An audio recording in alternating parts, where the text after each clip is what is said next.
स्वागत है आप सभी का Urmila Devi PG college online classes में। मैं अनिल कुमार मौर्य आपको डीएलएड कक्षाओं का संचालन करा रहे हैं ऑनलाइन के माध्यम से। तो छात्रों, आज हम चर्चा करेंगे डीएलएड सेकेंड सेमेस्टर हिंदी के अंतर्गत, जिसे बीटीसी कहते हैं, पूर्व का नाम प्रचलित नाम बीटीसी है। आज सर्वनाम की चर्चा करेंगे। पिछले वीडियो में लोग संज्ञा, पहले संज्ञा के बारे में जान लेते हैं 1 मिनट। उसके बाद संज्ञा क्या है? किसी व्यक्ति, वस्तु, स्थान, नाम, भाव आदि को संज्ञा कहते हैं। संज्ञा से नहीं है, उसके नाम को ही हम संज्ञा कहते हैं।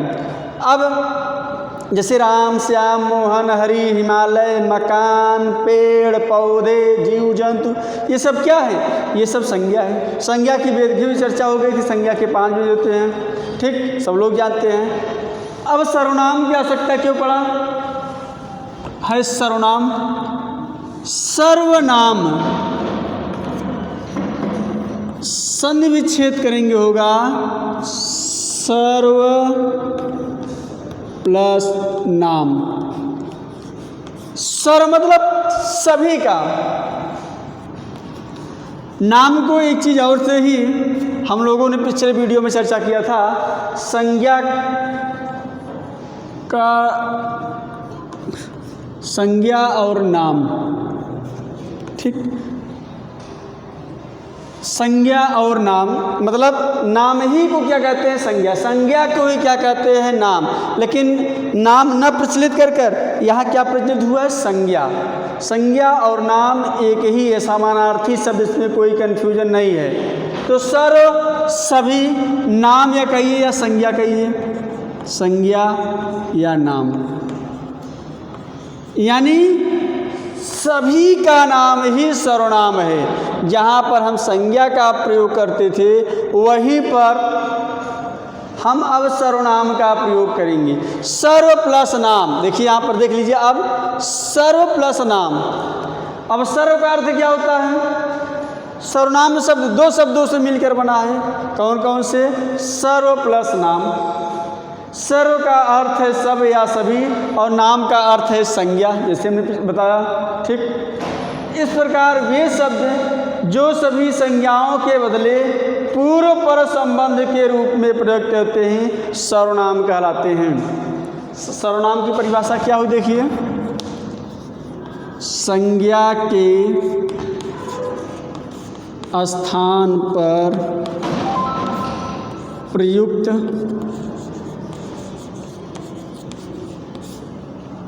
संज्ञा के स्थान पर प्रयुक्त। कैसे स्थान पर प्रयुक्त होगा और कहाँ पर प्रयुक्त होगा? संज्ञा के स्थान पर, ठीक। संज्ञा के स्थान पर सभी संज्ञाओं के पूर्व, संज्ञा के स्थान पर जो प्रयुक्त होते हैं उसे सर्वनाम कहते हैं। उसे क्या कहते हैं? सर्वनाम कहते हैं। जैसे राम जाता है, इसमें किसका प्रयोग हुआ है? संज्ञा। संज्ञा क्या है? देखिए, ये संज्ञा है, ये क्रिया है, तो इसमें संज्ञा क्या है? राम। वह जाता है, वह जाता है। अब इसमें सर्वनाम क्या है? ये क्रिया है, तो ये क्या है? यहाँ पर संज्ञा था, इसी के स्थान पर प्रयोग कर दिया, वह जाता है, तो क्या हो गया? सर्वनाम हुआ। बात आई समझ में? हमने संज्ञा के स्थान पर जो प्रयुक्त किए हैं, संज्ञा के स्थान पर ये प्रयुक्त हुआ, ये संज्ञा था, इसके स्थान पर वह जाता है, वे दोनों जाते हैं, वे सब जाते हैं, ये सब क्या है? जब हमारा वचन बदल जाता है तो इसी हिसाब से ये भी एक वचन में अलग, द्विवचन में अलग, बहुवचन में अलग हो जाता है। बात समझ में आई? जैसे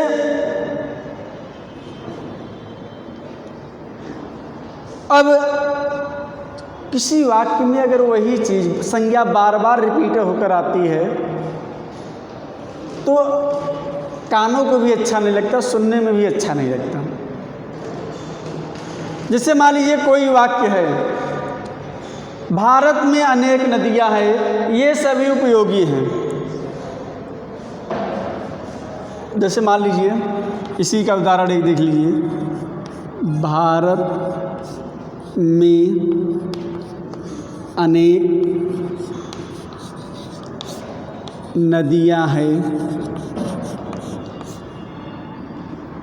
ये सभी उपयोगी हैं। क्या हैं? उपयोगी हैं। देखिए अब यहाँ पर संज्ञा क्या है? संज्ञा नदियाँ हैं। भारत में अनेक नदियाँ हैं। क्या है? क्या है भैया?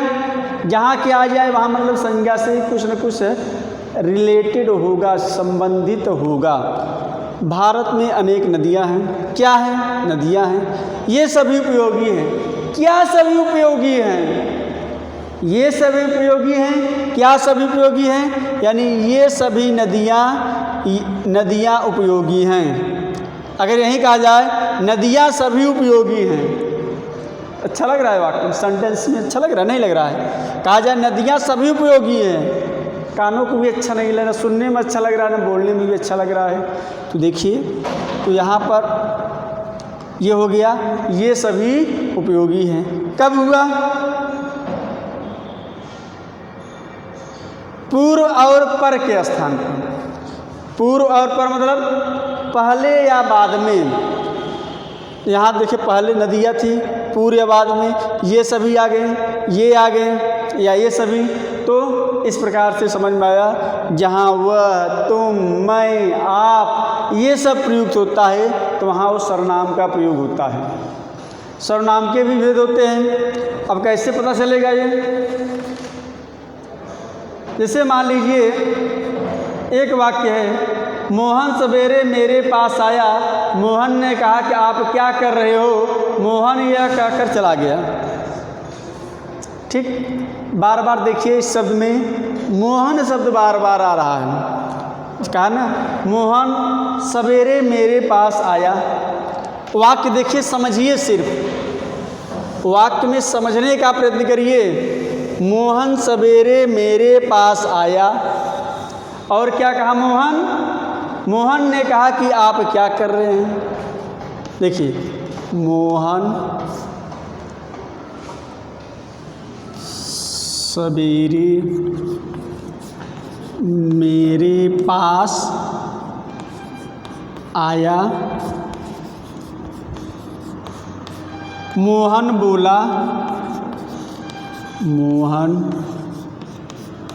बोला सभी क्या कर रहे हैं। मोहन यह कहकर चला गया। मोहन यह कहकर चला गया। देखिए, ये वाक्य हो गया।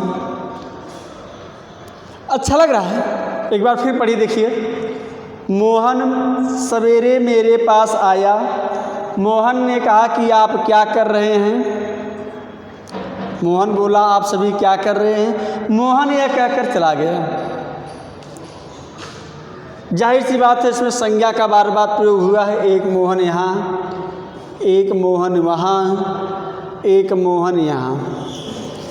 देखिए बार बार, देखिए मोहन वाक्य पढ़ लीजिए, समझ नहीं आता है, आता तो अच्छा है। हाँ, एक बार संज्ञा का प्रयुक्त हो जाए, उसी के स्थान पर अगर सर्वनाम का प्रयुक्त हो जाए तो वाक्य में चार चाँद लग जाता है। मोहन सवेरे मेरे पास आया, वह बोला आप सभी क्या कह रहे हैं। ठीक, यह कहकर वह चला गया। मोहन यह कहकर चला गया।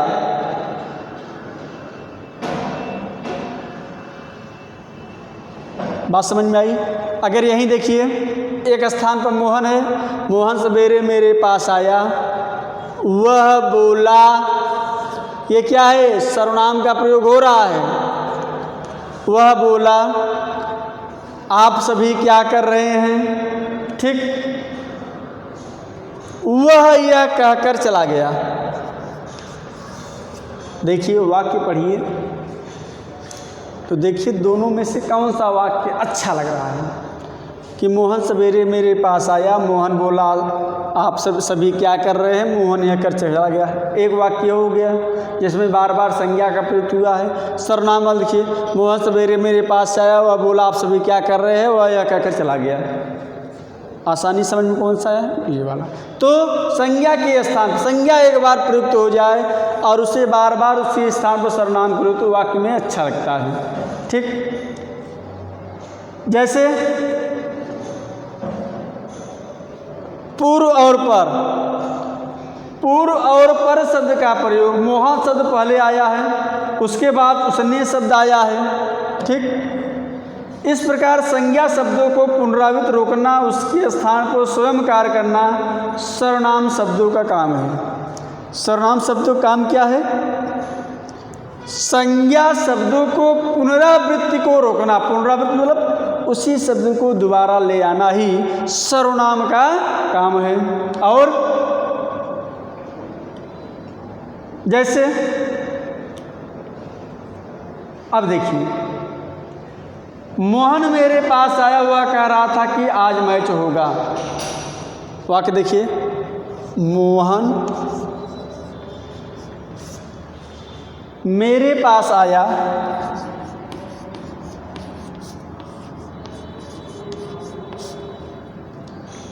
मोहन मेरे पास आया,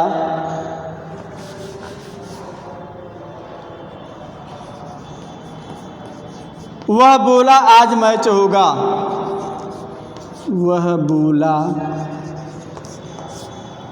आज मैच होगा।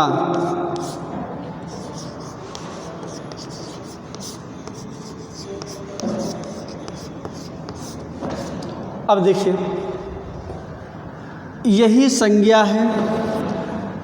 मोहन मेरे पास आया, मोहन बोला आज मैच होगा, तो वाक्य नहीं समझ में आया। तो वह बोला, कौन बोला, वह, तो ये क्या हुआ, सर्वनाम हुआ। किसके स्थान पर प्रयुक्त हुआ, संज्ञा के स्थान पर। संज्ञा के स्थान पर क्या प्रयुक्त किया, यहाँ वास्तव में था क्या, संज्ञा, ये मोहन, लेकिन इसी के स्थान पर हमने क्या प्रयोग कर दिया, सर्वनाम का। तो संज्ञा के स्थान पर जो प्रयुक्त होता है वही क्या कहलाता है, सर्वनाम। वाक्य में चार चाँद लगाने का प्रयत्न करता है कौन, सर्वनाम। तो आई बात गई समझ में कि सर्वनाम क्या है, क्या है ये सर्वनाम। तो हमने बताया अभी, सर्वनाम शब्द का है सर्व प्लस नाम से मिलकर बना है।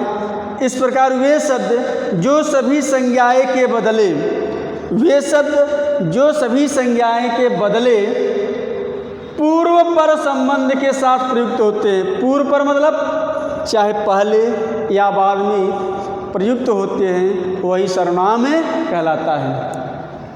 अब सर्वनाम का भेद देख लीजिए। सर्वनाम के कितने भेद होते हैं, यह लिखिए, सर्वनाम के भेद।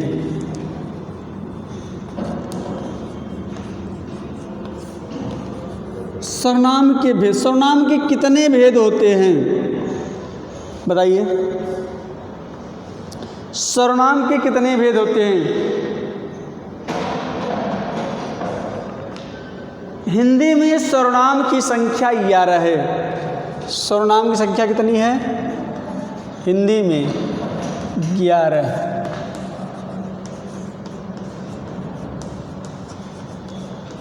कभी कभी पूछ लेता है सर्वनाम की संख्या कितनी है, 11। कौन कौन से हैं,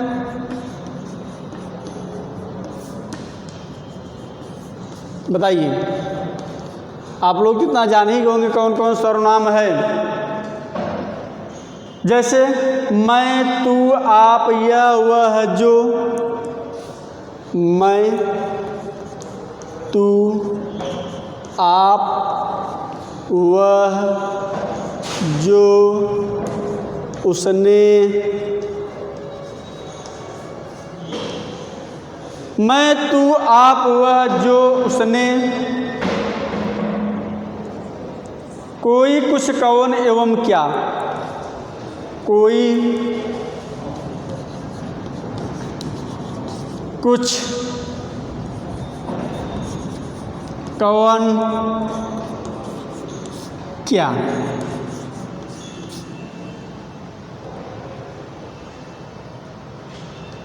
कितने 11 हुए? मैं, तू, आप, यह, वह, जो सो कोई, मैं, तू, आप, वह, जो सो कोई, कुछ कौन एवं क्या। 1 2 3 4 5 6 7 8 9 10, एक बच रहा है। कौन है एक बताइए? वह, यह, वह, यह, यही है सर्वनाम। संज्ञा के स्थान पर चाहे मैं प्रयुक्त हो जाए, चाहे तू, आप, वह, जो, उसने, कोई, कुछ, कौन, क्या, यह, ये सर्वनाम। इसकी संख्या कितनी है? 11। ये तो सर्वनाम की संख्या है, याद रखिएगा। सर्वनाम की संख्या और सर्वनाम के भेद अलग अलग हैं। तो सर्वनाम की संख्या कितनी है? 11। अब हम चर्चा करते हैं सर्वनाम के भेद। सर्वनाम के कितने भेद हैं? ठीक, क्या करते हैं? सर्वनाम के भेद।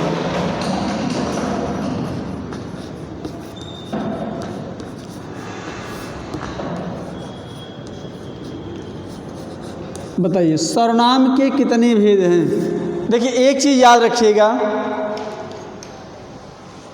संज्ञा सर्वनाम की संख्या और भेद में अंतर है। ठीक, इसके 6 भेद हैं। कितने भेद हैं? 6। कौन कौन से हैं? पुरुषवाचक सर्वनाम, निजवाचक सर्वनाम, प्रश्नवाचक सर्वनाम, संबंधवाचक सर्वनाम, निजवाचक सर्वनाम एवं अनिश्चयवाचक सर्वनाम। कितने हैं? 6।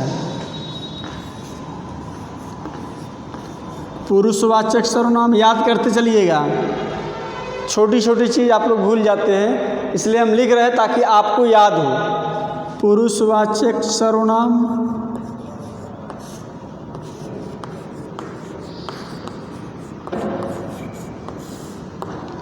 पहला है पुरुषवाचक सर्वनाम, दूसरा है निजवाचक सर्वनाम, दूसरा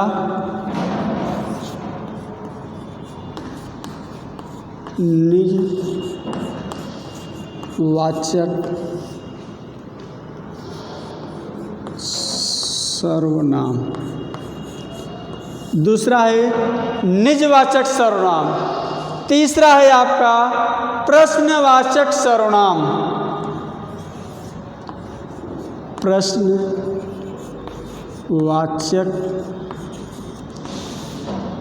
सर्वनाम।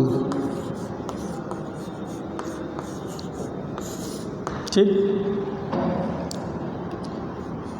चौथा है संबंधवाचक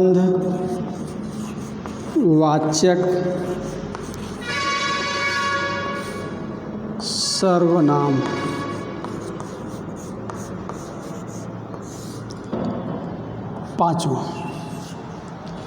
पांचवा की चर्चा किया जाए तो पांचवा है आपका निश्चयवाचक सर्वनाम। निश्चयवाचक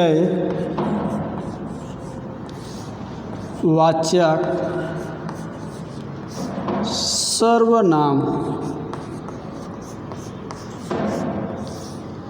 छठा है अनिश्चयवाचक सर्वनाम।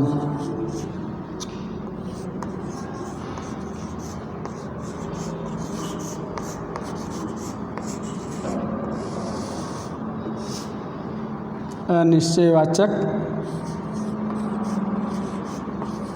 सर्वनाम। ये थे आपके सर्वनाम के भेद। तो सर्वनाम के कितने भेद थे? 6। कौन कौन से हैं याद कर लीजिएगा इसको अच्छी तरीके से। कभी कभी पूछता भी है, कभी कभी पूछता है कि भैया सर्वनाम के कितने भेद हैं।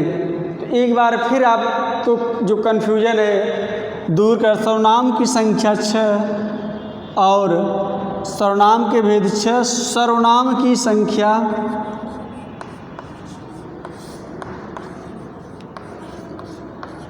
संख्या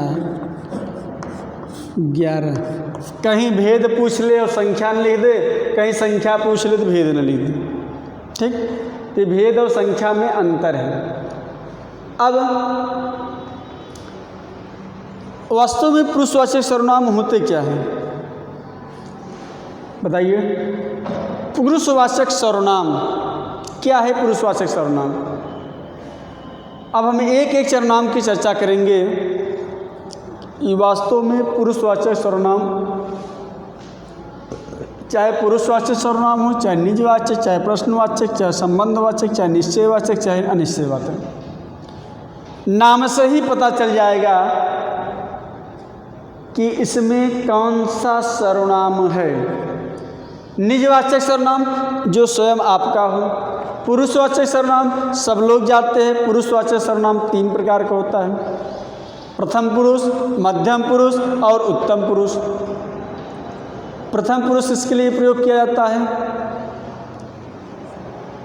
प्रथम मतलब ये होता है जैसे जब 2 लोग, इसी प्रथम पुरुष को अन्य पुरुष के नाम से भी चर्चा जाना जाता है। कहते हैं कि प्रथम पुरुष किस नाम जाना जाता है? इसी चाहिए प्रथम पुरुष कहिए,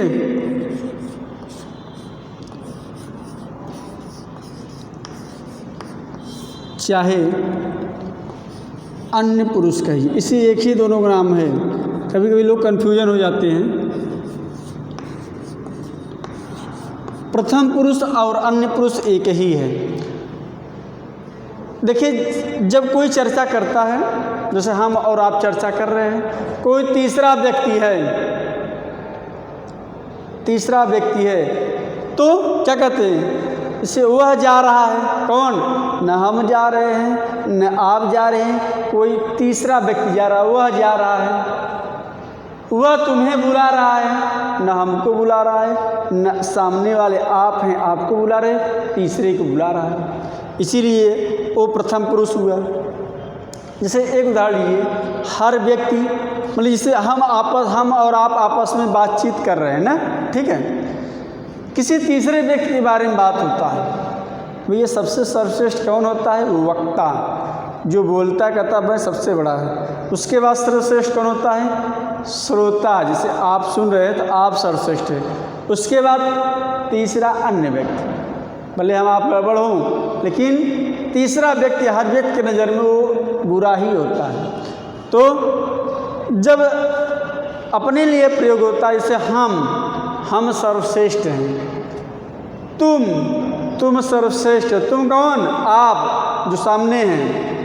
वह कौन? जो हमसे और आपसे दूर है। ठीक, तो यही है प्रथम पुरुष, मध्यम पुरुष और उत्तम पुरुष। प्रथम पुरुष, मध्यम पुरुष और उत्तम पुरुष।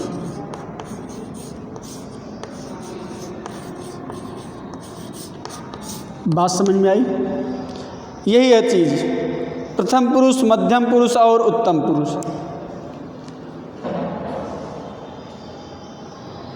अब कैसे पता चलेगा कि प्रथम पुरुष में है, मध्यम पुरुष में है, उत्तम पुरुष में है? ठीक, अब देखिए, पुरुषवाचक सर्वनाम के बारे में चर्चा करें तो नाम ही है इसका भैया पुरुष। स्त्री या पुरुष से संबंधित पुरुषवाचक सर्वनाम जो शब्द संज्ञा के स्थान पर प्रयुक्त हो और व्यक्ति विशेष स्त्री पुरुष को संबोधित करता हो वह शब्द पुरुषवाचक सर्वनाम कहलाता है। वक्ता, श्रोता तथा जिसके बारे में कहा जाता है इसके लिए प्रयुक्त शब्द पुरुषवाचक सर्वनाम कहलाता है।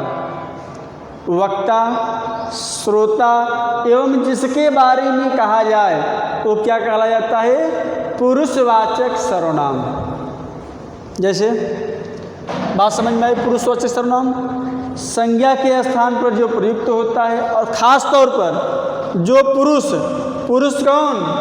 स्त्री या पुरुष दोनों, स्त्री या पुरुष दोनों के स्थान पर जो प्रयुक्त होता है वही पुरुषवाचक सर्वनाम कहलाता है।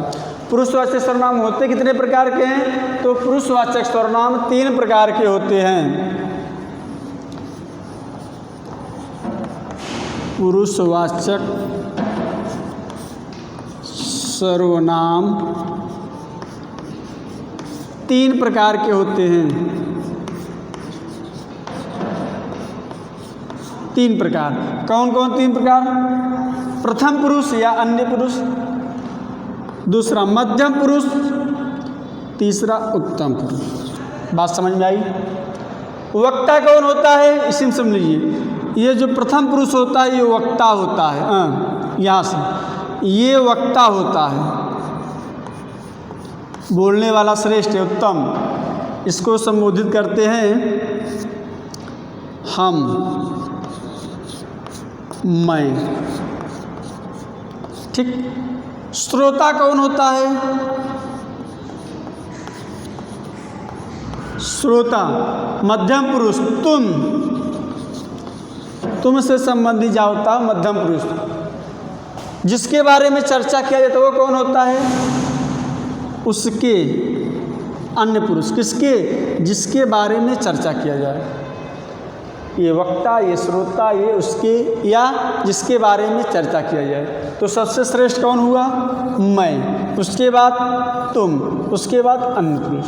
कभी कभी पूछता है पुरुषवाचक सर्वनाम कितने प्रकार के होते हैं? 3 प्रकार के। जैसे मैं जाता हूँ,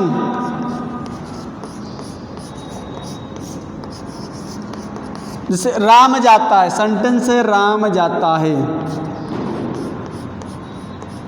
ठीक। उसी स्थान कह दिया जाए मैं जाता हूँ।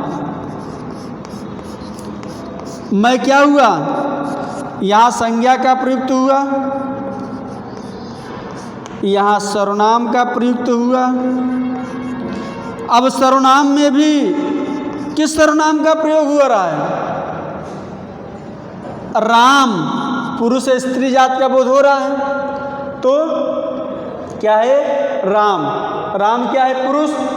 उसी में भी पुरुषवाचक सर्वनाम में कौन सा भेद है? देखिए सर्वनाम में कौन सा भेद है? तो पुरुषवाचक सर्वनाम है। अब पुरुषवाचक सर्वनाम में कौन सा भेद है? राम जाता है और यही लिखा है मैं जाता हूँ। तो हम या मैं यानी कौन सा है? उत्तम पुरुष सर्वनाम। कौन सा है? ये उत्तम पुरुष। बात समझ में आ गई होगी अब आपको।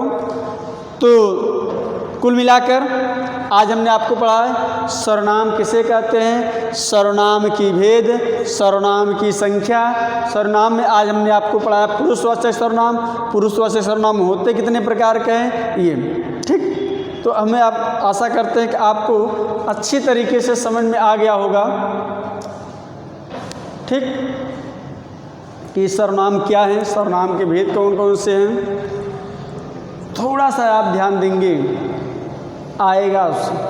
आज सर्वनाम का भेद जरूर याद रख लीजिएगा। कभी कभी पूछता है पहले पुरुषवाचक सर्वनाम, फिर आपका है निजवाचक सर्वनाम। पुरुष पहले निज, उसके बाद प्रश्नवाचक सर्वनाम, फिर उसके बाद संबंधवाचक सर्वनाम, तब निश्चयवाचक आ जाएगा, अनिश्चयवाचक जरूर आ जाएगा। तो एक बार फिर स्क्रीन पर बिना देखे हुए कहिए, पहला कौन है? पुरुषवाचक सर्वनाम। दूसरा क्या है? निजवाचक सर्वनाम। पुरुष है, निज है। तीसरा क्या है? प्रश्नवाचक सर्वनाम। चौथा क्या है? संबंधवाचक सर्वनाम। पांचवा क्या है? निश्चयवाचक सर्वनाम। छठवां क्या है? अनिश्चयवाचक सर्वनाम। तो हमें लगता है कि आज आपको सर्वनाम अच्छी तरीके से समझ में आ गया और एग्जाम में पूछता भी है। ठीक। तो अब हम नेक्स्ट वीडियो में शरणार्थी भेद की चर्चा करेंगे, एक एक भेद का। तो मिलते हैं अगले वीडियो में। हमारा वीडियो आपको कैसा लगा कमेंट ज़रूर करिएगा। तब तक के लिए धन्यवाद।